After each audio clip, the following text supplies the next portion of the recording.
cagtii joogsan weyso marbay ceeb la kulantaa. caliyara cali oo ka mid ah rajiimkii farmaajo taageerayaashiisii ayaa maanta waxa uu ku xayiran yahay gudaha dalka Turkiga. safar uu sheegay in asagoo wafdi nabad iyo nolol ah inuu ku aadayo dalka Mareykanka ayaa fashilmay. safarkaasi wuxuu ku cadeeyay in uu jamaahiirtii taageerayaashii farmaajo uu ku qanci doono gudaha dalka Mareykanka isagoo u wada fariin uu ka wada madaxweynihii hore Maxamed Cabdullaahi Farmaajo. hase yeeshee awoodii nabad iyo nolol uu muddo dheer dhamaanayay ayaa u suurtageli weyday in uu fariintaasi gaarsiiyo dadkii uu dalka Mareykanka kula balansanaa caliyara cali. maxaa hor istaagay? yaa safarkiisa diidan? sidee wax u dhaceen? warbixin ku saabsan ayaan barnaamijka kuugu soo gudbin doonaa hadduu alla idmo. golaha wasiirada ee magacaaban ayaa bilaabay xodxodasho xildhibaanada ka tirsan baarlamaanka federaalka Soomaaliya. mid walba dhowr xildhibaan ayuu gooni ula fariistay wuxuuna doonayaa inuu weydiisto codka kalsoonida si aynan u dhicin mooshinka ka dhanka ah golaha wasiirada ay wadaan siyaasiyiin qaarkood golaha wasiirada iska dhex waayay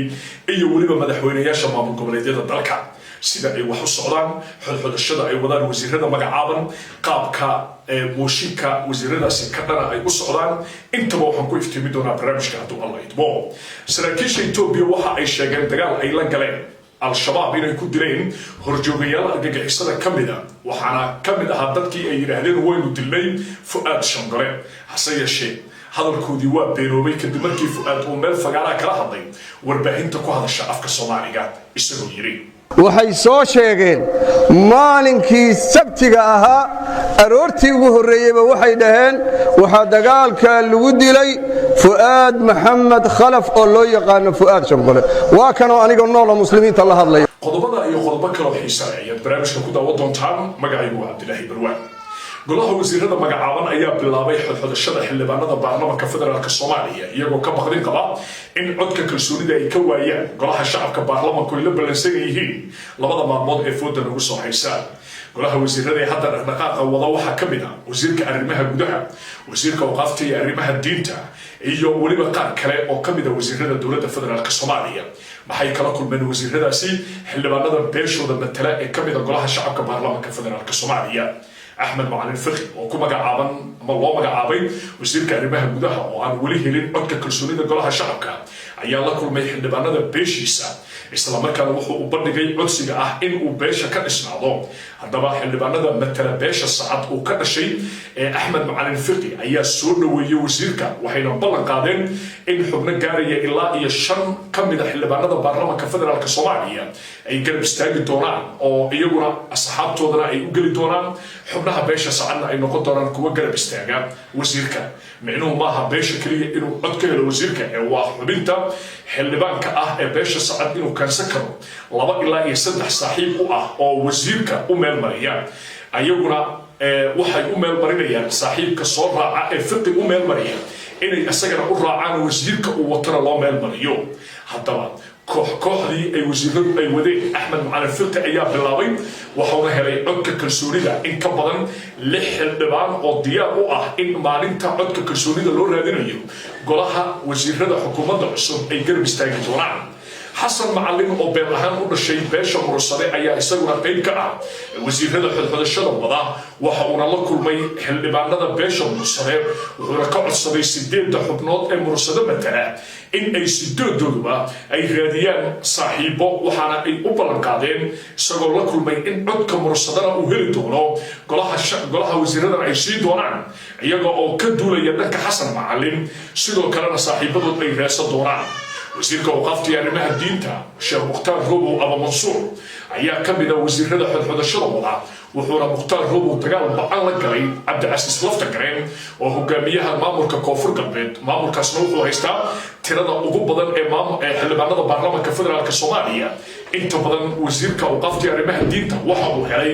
codka kalsoonida xildhibaanada maamulka Koonfur Galbeed isagoo ka tiro badiyay Cabdicasiis Laftagareen. dhaqdhaqaaqa ay wasiirada wadaan waxay niyad ku beereen kooxdii wadatay qorshihii ahaa in wasiirada laga hortago oo aynan helin codka kalsoonida golaha shacabka baarlamaanka federaalka Soomaaliya. haddaba ragga u xusul duubayay in wasiirada dib loo celiyo waxaa ka mid ah madaxda maamul goboleedyada dalka cabdicasiis laftagareen cali guudlaawe qoorqoor siciid cabdilaahi deni iyo axmed maxamed islaam axmed madoobe intaba waxay ka soo horjeedaan in golaha shacabka ay codka kalsoonida wasiiradaasi ay siiyaan madaxda maamul goboleedyada ayaa ku andacoonaya in dowladda madaxweyne xasan sheekh maxamuud aynan wax talaa ka siin xukuumadda cusub oo hogaaminayo ra-iisul wasaare xamse cabdi barre waxaa socda dagaal siyaasadeed aad u kulul wasiiradu waxay la dagaalamayaan shanta madaxweyne maamul goboleed waxaana taladaasi bixiyey madaxweynaha jamhuuriyadda federaalk soomaaliya mudane xasan sheekh maxamuud oo wasiirada magacaaban markii uu la kulmay ku yidhi waa in aad guntiga dhiisha isaga dhigtaan islamarkaana aad beegsataan hadba si aad codkiina ku heli kartaan idinkoo golaha shacabka mid ula kulmayaan yaa guulaysan doona golaha wasiirada magacaaban ee xodxodashada wada iyo shanta madaxweyne maamul goboleed sidoo kale saaxiibadii midowga musharaxiinta oo aanan helin wasiiradii ay u baahnaayeen ayaa iyaguna dhinac waxay ka wadaan dagaalka dhan ah ee xukuumadda cusub maxaa yeelay saaxiibadii madaxweyne xasan sheekh maxamuud wasiiro ay ka codsadeen madaxweynaha jamhuuriyadda xasan sheekh maxamuud ayuunan u fulin maadaama saaxiibadii muddada 2 sano la soo halgamayay iyaguna ay rajaynayeen golaha wasiirada inay xubno muuqdo ay ku yeeshaan dagaalku wuxuu ka socdaa qaybtii ee saamilayda siyaasadda oo xasan sheekh ka mid ahaa oo iyaguna dhinac ka riixaya golaha baarlamaanka federaalk soomaaliya madaxda maamul goboleedyaduna dhinac bay ka riixayaan intooda waxay tabanayaan in wax talaa laga siin ee xukuumadda cusub ee ra-iisul wasaare xamse cabdi barre golihii wasiirada way rafanayaan madaxweynaha jamhuuriyadda federaalk soomaaliya xasan sheekh iyo ra-iisul wasaarihiisuna waxay doonayaan golahaasi wasiirada inay helaan codka kalsoonida haddaba markii aan dhinac kastaba eegay dagaalka ay wadaan kooxda xukuumadda kasoo horjeeda iyo difaaca xukuumadda iyo madaxweynaha iyo ra-iisul wasaaruhu ay wadaanba waxaa ii soo baxay in aynan sahlanayn xukuumaddan in laga hortago in la ansixinayo maantaan dadka soomaaliyeed usii sheegi karaa maxaa yeelay waxaan hayaa xog aan ku kalsoonaan karo oo caddaynaya in golaha wasiirada ay heli doonaan waa xog caddayn u ah in golaha wasiirada ay heli doonaan codka kalsoonida golaha shacabka balse wax kasta way isbedeli karaan haddii arrintan ay wiiqantana waan kasoo hadli doonaa haddii arrinta kalsoonida golaha shacabka ay ka helayaan golaha wasiiradana ay wanaagsanaatana waan soo sheegi doonaa laakiin maanta waxaan taageerayaasha dowladda ugu bishaaraynayaa in xukuumadda la ansixi doono hadday wax isbedelaanna waan kasoo hadlayaa haddaysan wax isbedelinna waan kasoo hadli doonaa kulley maalinta sabtiga axadda ugu dambayn waxay hortegi doonaan golaha shacabka baarlamaanka federaalk soomaaliya agtii joogsan weydo marbay ceeb la kulantaa caliyaro cali oo ku magacaaban gudoomiye ku-xigeenka gobolka banaadir dhanka amniga sidoo kalena ka mid ah taageerayaashii rajiimkii farmaajo ayaa bilaabay in uu dib u ku nooleeyo dadkii taabacsanaa madaxweynihii hore ee soomaaliya maxamed cabdilaahi farmaajo isagoo muqdisho jooga ayuu caliyaro wuxuu yidhi waxaan doonayaa inaan la kulmo jamaahiirta nabad iyo nolol waxaana doonayaa inaan dib usoo nooleeyo taageerayaashii dowladdii farmaajo wuxuu ka duulay muqdisho wuxuuna doonayay safar maraykana hase yeeshee markii uu tegay gudaha dalka turkiga wuxuu la kulmay arrin uusan filayn maxaa yeelay weli caliyare waxa uu nool maxamed farmaajo wuxuu u maleeyaa in madaxtooyada weli farmaajo uu joogo wuxuu u maleeyaa weli rajiimkii farmaajo taladoodu inay shaqaynayso weli wuxuu aaminsan yahay weli inuu fahad yaasiin uu yahay taliyaha nabad sugidda wuxuu isleeyahay meel walbaba nabad iyo nolol ayaa kaaga horaysa hase yeeshee markii uu tegay magaalada istanbul ee dalka turkiga ayuu la soo baxay baasaboorkii diblomaatiga wuxuuna yidhi waxaan ahay xubin ka tirsan dowladda soomaaliya waxaan safar ugu socdaa gudaha dalka maraykanka jaaliyadda soomaaliyeed ee dalkaasi ayaana ii yeeray hase yeeshee baasaboorkii marka la eegay waxaa la yidhi la imow warqad dowladda soomaaliya gaar ahaan hadda waa dowladdu isagu aaminsan yahay maaha waa dowladdii xasan sheekh maxamuud dowladdu aaminsan yahayna waa dowladdii farmaajo hase yeeshee waxaa lagu yidhi warqadda dowladda la imow oo caddaynaya inaad tahay wafdi dowladda ka tirsan oo doonaya inuu maraykanka aado ninkii caliyaro cali ahaa weji uma yaallo dhanka dowladda xukuumadda maalin walba u caaya maalin walba madaxweynaha aflagaadiya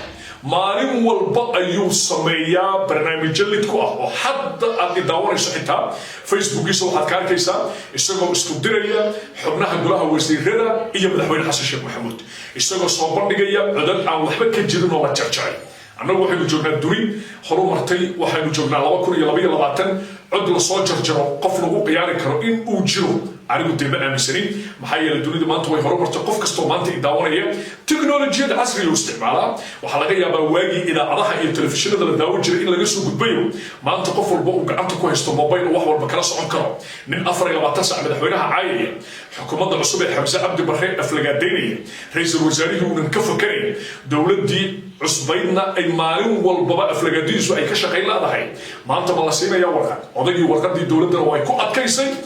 wuxuu ku xayiran yahay gudaha dalka Turkiga warqadaas markii la yiri dee anaga kuma dirsan maxaa yeelay safarkaagu waa jamaahiirta farmaajo marka waxaan ugu yiri adigu nabad iyo nolol ayaad campaigner u tahay oo tartankoodu ay ka dhiman tahay 5 sano iyo ka badan maxaa yeelay farmaajo 5 sano madaxtooyada joogay xasan sheekh inuu 5 sano ka badan joogo waa sharci maxaa yeelay wixii shalay farmaajo u ogolaaday inuu 5 sano iyo 5 bilood joogo ayaa xasan sheekhna u ogolaanaya inuu joogo 5 sano ka badan marka waxaa lagu yiri adigu campaign waxaad u tahay dad doorashadoodu ay ka dhiman tahay in ka badan 5 sano annagaba nagama tirsanid marka walaal raalaha warqadii waa lagu adkeeyay baasaboorka labaad ee dhalashada labaad uu wata oo ah Swedishna waxa laga yaabaa in waa Sweden yes Sweden oo dhalashada labaad ka haystaa hadaan qaldanayn baasaboorkaasna ma sahlan inuu si fudud u viiso maxaa yeelay processkeedu aad u dheer yahay odagii marka Istanbul uu joogaa waa wareersan yahay waa caliyana cali meel uu galu la yahay qoladii amisrayd farmaajo wali nool oo wali amisrayd farmaajo amarkiisu shaqeynana in niyada loo dhisaa marka wuxuu Facebook isku soo qoray safarkaygu wuxuu u xayiran yahay cudurka COVID-19 oo aan wali la cadeyn testiga ama warqada cadeynaysa in cudurkaasi aad ka badqabto laakiin Soomaaliya way ogtahay in warqadaasi la fududeeyay oo si sahlan aad ku heli karto marka dhowr maalmood warqad loo xayiraado COVID-19 ma aha marka odaga runtii inuu sheego ayuu diidan yahay anaa runtii ummadda Soomaaliyeed u sheegaya cagti joogsanaysa mar bay ceeb la kulantaa caliyarow madaxtooyada xasan sheekh jooga inaan taas ku wargeliya muhiima waxa weeye farmaajo ma shaqeeyo jamaahiirtii aad sheegtay ee nabad iyo nolol bal inta ku yimaadaan baasaboorka aad wadatay dowladda bal ha ku cusboonaysiiyaan systemka baasaboorka in laga saarana dee waa sharci cid walba oo ka mid ah taageerayaasha farmaajo saas loo galaya maxaa yeelay ummadda Soomaaliyeed waxay u hayaan nama jiro shacabka Soomaaliyeed aan ku taageersan dowladda cusub ee madaxweynaha Xasan Sheekh Maxamuud waan arki doonaa halkay arrintaasi ku biyasho wata haduu Allah imo Ethiopia waxay tiri waxaanu dilnay horjoogayaal ka tirsan argagixisada al-shabaab horjoogayaashaasi waxay ku sheegeen inuu ku jiro Fuad Shangole in badan oo kamid ah shacabka Soomaaliyeed ayaa isweydiinayay hadalkaasi marumba Ethiopia sheegashadeedu waxa ka jira iyo waliba hadallada lamida hadaba Fuad Shangole ayaa meel fagaara kala hadlay dad Soomaaliyeed soo warbaahinta afka Soomaaliga ku hadlayay Fuad Shangole ayaa yiri aniga waa banoonahay bal Ethiopia ha sheegto cidda ay dishay hadaladiisina waxa kamid ahaa waxay soo sheegeen maalinkii sabtiga ahaa aroortii ugu horeeyayba waxay dhaheen waxa dagaalka lagu dilay Fuad Maxamed Khalaf oo loo yaqaan Fuad Shangole waa kanoo aniga nool muslimiinta la hadlayo haddaba hadalkaasi ayaa cadeynaya in Ethiopia sheegashadii saraakiisha Ethiopia ay cadeeyeen dowladda Ethiopia ay si official u sheegtay oo ah in horjoogayaashii al-shabaab ay dileen ilaa 3 kamid ah Fuad Shangole ku jiro wuxuu noqonayaa been aan raad lahayn Fuad Shangole hadalkiisa wuxuu ku soo aadayaa xilli Ethiopia shacabkeedii lagu dajiyay maadaama shabaabku ay gudaha Ethiopia galeen dad ay ku soo xasuuqan la yiro waa deewaan idin argudnay argudashadiina Fuad baan ku dilnay laakiin hadda wada jeedaan Fuad Shangole waa nool yahay taasina waxay noqonaysaa mid dabarjab ku ah saraakiisha Ethiopia hadalkaasi cadeeyo waxay ku soo kordhaa macluumaadkaasina waxaad ku daawan doontaan barnaamijyada soo socda haddii aad ku xirantahay Facebook page Cabdullaahi Bilwan iyo channelka YouTube ka Aftahan Production barnaamijka mid kulmi doono nabadgelyo